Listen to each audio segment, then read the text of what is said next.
Let me thank the organizers for inviting me to such a important conference, of which I don't hold any special credibility to participate, because I don't belong to this public health, though I am in touch with groups working in public health. But I have something to say about caste, and it would be very courageous on my part to speak with co-panelists Manisha and Professor Imrana, because they are working on the same theme. And I'm familiar with Manisha's work, and she has been doing wonderful work in parts of Maharashtra. So I'm feeling really little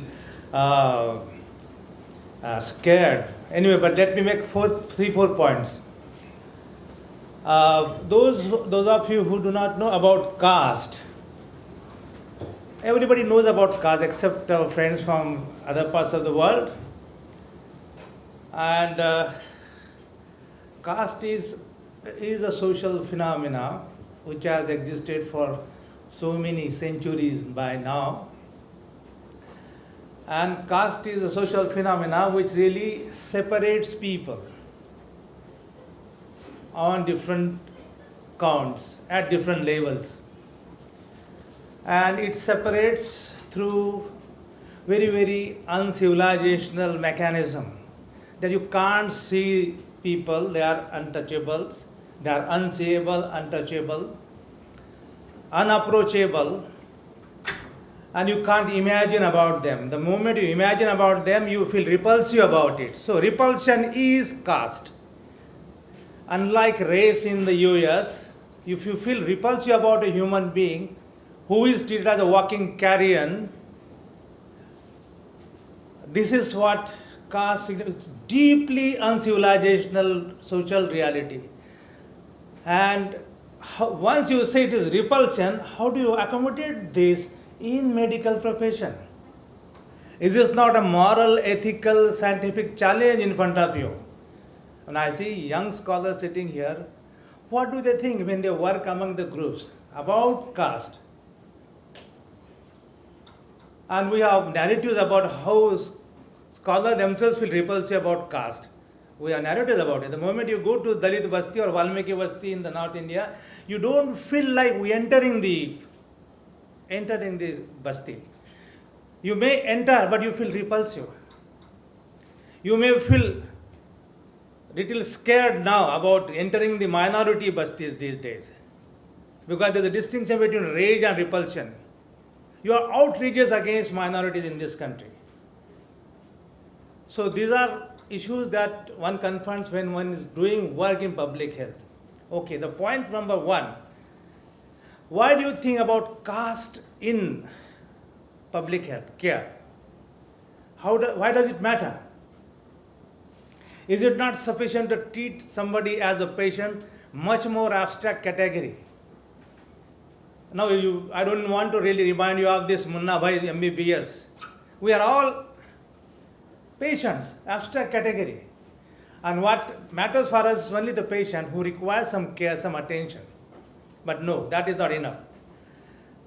Medical ethics might tell you that you treat a patient as human being at least, if not a patient. Human beings need to be treated carefully and with care.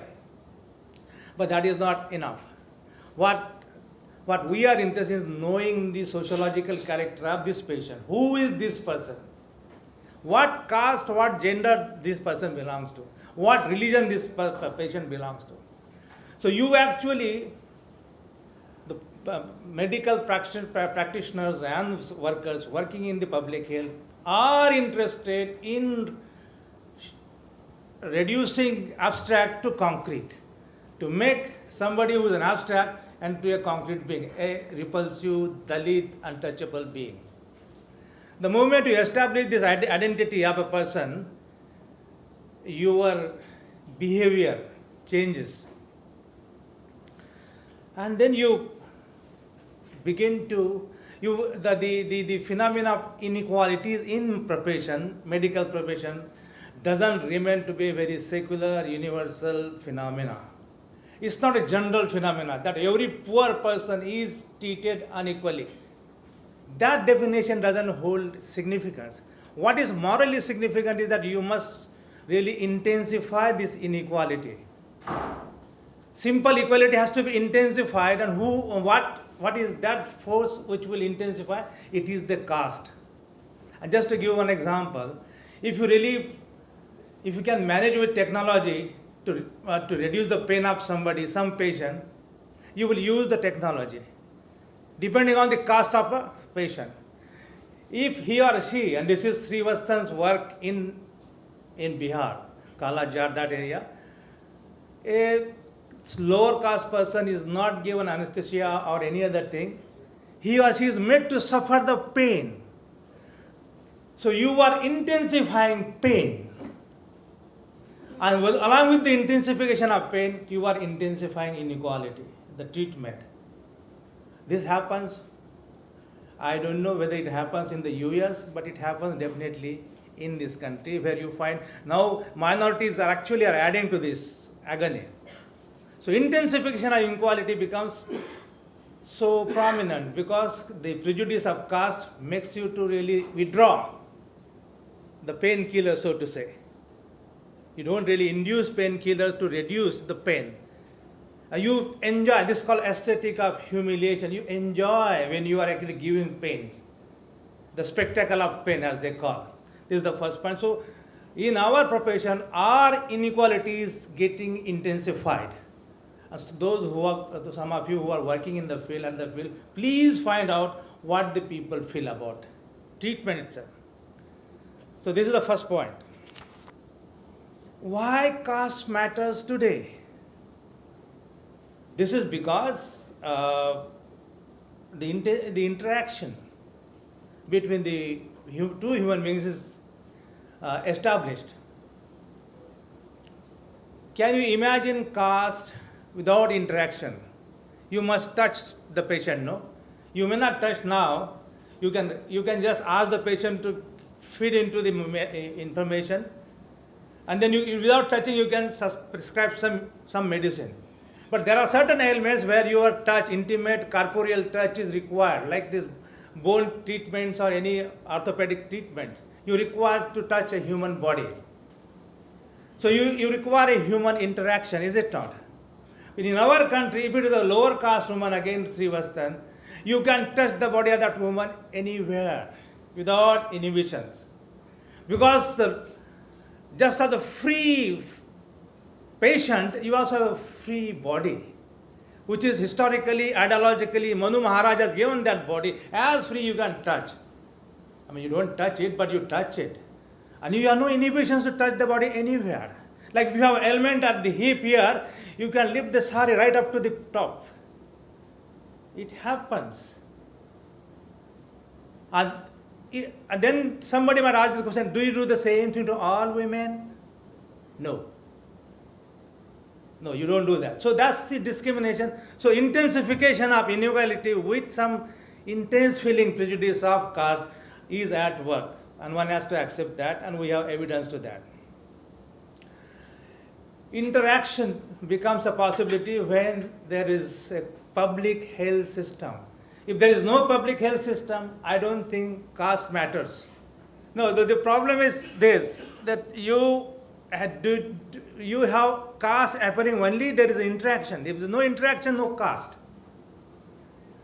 You had parallel system, one medical system for the Dalits, untouchables, lower caste, the other for the upper caste. You had this system.